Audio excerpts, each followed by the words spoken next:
Assalamualaikum warahmatullahi wabarakatuh. Perkenalkan, saya Maria Gratia Christina Osebata Ona. Saya di sini akan menjelaskan materi tentang kortikosteroid. Baik, saya akan menjelaskan tentang obat kortikosteroid untuk imunosupresan lupus, reumatoid, dan artritis. Yang pertama, pengertian kortikosteroid. Kortikosteroid adalah kelas obat yang terdiri dari hormon kortikosteroid yang diproduksi secara alami dalam tubuh manusia yang memiliki sifat antiinflamasi dan imunosupresan yang kuat. Mereka berperan dalam mengatur respons imun tubuh dan mengendalikan peradangan. Kortikosteroid bekerja dengan berinteraksi dengan reseptor kortikosteroid yang terdapat di dalam sel-sel tubuh, mempengaruhi aktivitas genetik, dan menghasilkan berbagai efek biologis. Hormon kortikosteroid diproduksi oleh kelenjar adrenal, yaitu kelenjar kecil yang terletak di atas ginjal.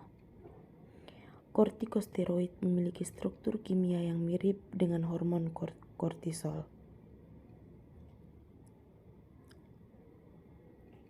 Peran kortikosteroid dalam tubuh. Peran kortikosteroid dalam mengatur respons imun tubuh adalah meredahkan peradangan dan menghambat sistem kekebalan tubuh. Kortikosteroid dapat mengurangi produksi dan aktivitas sel-sel yang terlibat dalam respons imun sehingga membantu mengurangi gejala peradangan seperti pembengkakan, kemerahan, dan rasa sakit.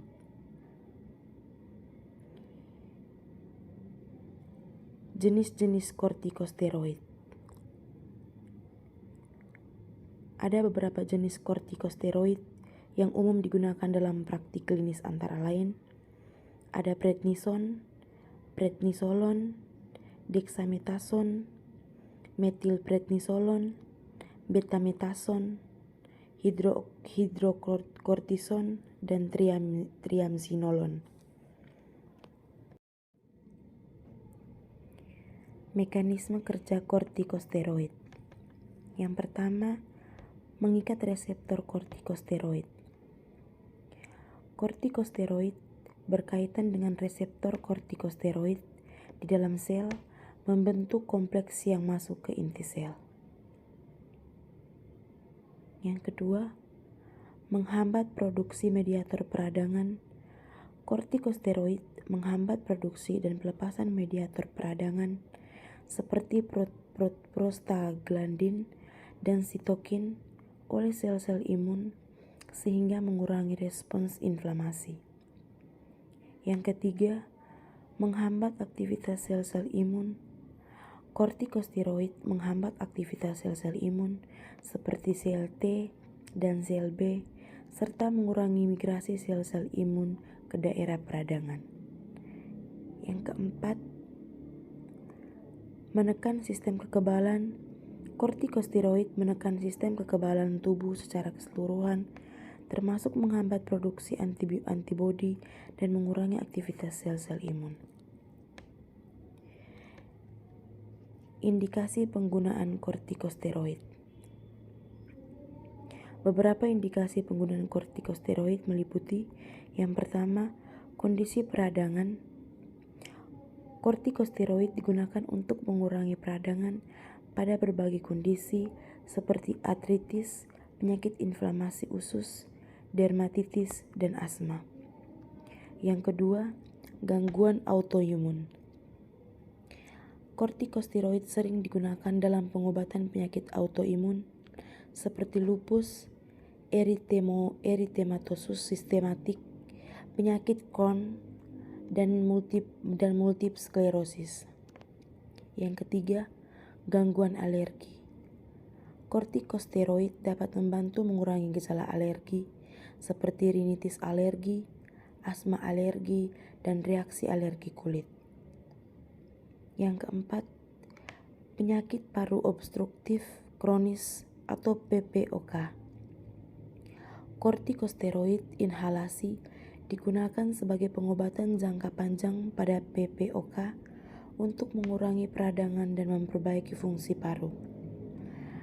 Gangguan yang kelima, gangguan kulit.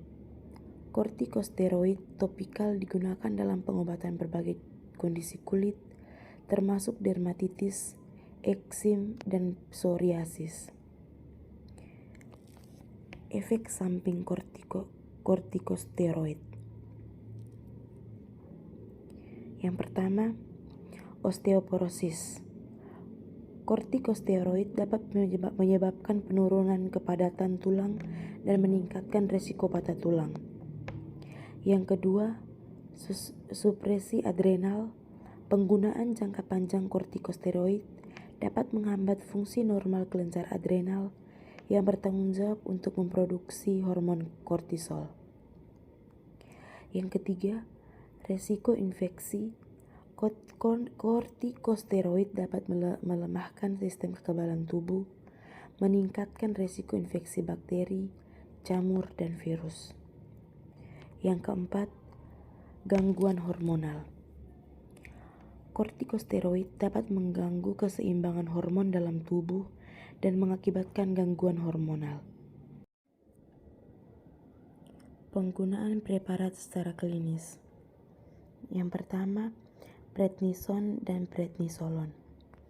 Kortikosteroid oral yang umum digunakan untuk mengurangi peradangan dan mengatasi berbagai kondisi seperti alergi, artritis, dan penyakit autoimun. Yang kedua, dexamethasone.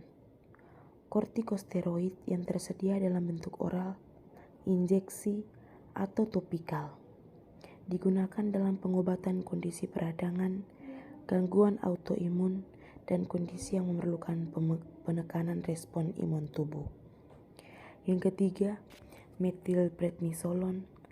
Kortikosteroid yang digunakan secara intravena untuk mengurangi peradangan dalam situasi gawat darurat seperti reaksi alergi berat atau keadaan kegawatan medis. Yang keempat, hidrokortison. Kortikosteroid yang sering digunakan dalam pengobatan penyakit Addison, gangguan adrenal, dan dalam situasi yang membutuhkan penggantian hormon kortisol alami. Yang kelima, betamethasone. Kortikosteroid yang tersedia dalam berbagai bentuk, termasuk topikal, inhalasi, dan injeksi. Digunakan dalam pengobatan berbagai kondisi peradangan, gangguan kulit, dan penyakit paru obstruktif kronis atau PPOK. Perhatian khusus pada penggunaan preparat jangka panjang. Yang pertama, pemantauan medis secara teratur. Harus diawasi oleh dokter dengan pemeriksaan dan tes yang tepat untuk memantau efek samping dan respon terhadap pengobatan. Yang kedua, dosis yang tepat.